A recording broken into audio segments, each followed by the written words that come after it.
Santa makes up his list, you know that you won't be missed. 'Cause who tells him where to go? Your Uncle Mistletoe. And climbing out of Santa's big bag, here he is, resident historian Felix Bennell, a special Thursday edition since yesterday was Holiday Magic. And this is a little-known piece of American Christmas history, which I didn't realize originated here in Seattle. Yeah, and it's, Santa's been a fixture in American stores since about 1890 in Brockton, Massachusetts. But this notion of combining Santa Claus with photography and selling photos to parents, that's relatively new compared to 1890, and we think it was invented right here in Seattle. It was a highlight of the holiday season, particularly at Frederick and Nelson, that great old department store that everyone seems to love. Nordstrom's flagship store is in the old Fredericks building. During the World War II years, when baby boomers were first on the scene and the predecessors of the baby boomers, that was the place to visit Santa Claus. And in 1943, they moved Santa from deep within the bowels of the building and put him in a window there out on the street. Right. And right across the street was the PI's old building. Not the one with the big globe on it, but back in the 40s, the PI was kitty-cornered from Fredericks. And there was this guy named Art French. Well, first, before we hear about Art, let's hear this vintage recording of the Santa from Fredericks in Seattle from the 1940s. What's your name, honey?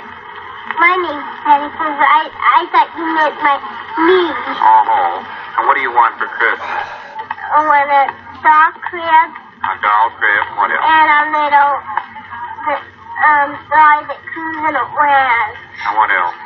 That's all. That's all. She only Yeah, wanted two things. that's sweet. Such a Wow. sweet recording. Anyway, so this guy named Art Happy French, and Happy was an ironic nickname for Art French. He was a photographer at the PI, kind of a dour guy. He looked out across the street and saw all these kids lined up and all their parents, and he had an idea. So in 1944, he took a month off from the PI and ran a Santa Claus photo business in cooperation with Fredericks and made something like $10,000, which was 3 times his annual salary.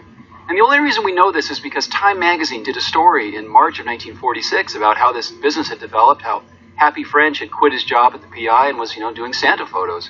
And it's pretty amazing. His portraits he was using a large format camera, and everyone in Seattle, families who lived here in the 40s, 50s, and 60s, have pictures from Fredericks. And the Santa was played by a guy named Dave Harris, who was a radio actor. That voice we heard was a guy named Dave Harris. He was Santa from 1942 to 1968. Let's hear a little bit more of Santa if we can. I only have one guy left that worked at Fredericks. He's an 86-year-old Phil Elbrook.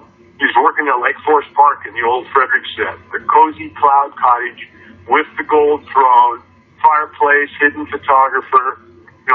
As we get closer to Christmas Eve, you can go there most nights, and it's all Fredericks stories.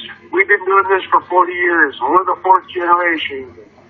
It still carries some weight. See, Art French died in 1962, but the Vito family took over the business, and they're still running it today. That was Hillard Vito. Oh, really? Yeah, and there's actually, what he was describing was there's still a chunk left. They have the old Fredericks set, the golden throne and the fireplace, and it's up at Lake Forest Park, the shopping center there.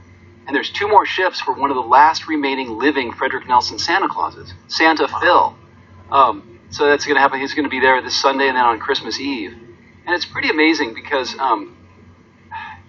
it's Frederick and Nelson. The Seattle Times did a big story earlier this week. There's still these active group of former Fredericks employees who get together. And you hear other cities had their own department stores that had similar reputations, but it seems like Seattle, again, has this sort of weird, anomalous thing about customer service and love of our retail more than any other place in the country. I don't know what that is. But Santa Claus, I actually called Santa Phil because they're not sure if this is going to be his last year or not. They always say that on Christmas Eve, he says whether he's going to come back. And I said, Santa, are you going to come back again? He said, well, if God lets me live longer, I'll be back. But he had this message for the KIRO listeners. Merry Christmas to all the listeners of KIRO Radio. Ho, ho, ho! Sounds like he's in pretty good shape to me. Yeah, very robust. Grew up in North Dakota and a Korean war vet. Wow. So there it is. Monetizing Santa began right here. Happened right here. Yeah, and there's no proof of this, but no other city claims it. And there's enough evidence there. This Time magazine article, there's the original right there. I think it documents it pretty well, so I believe it.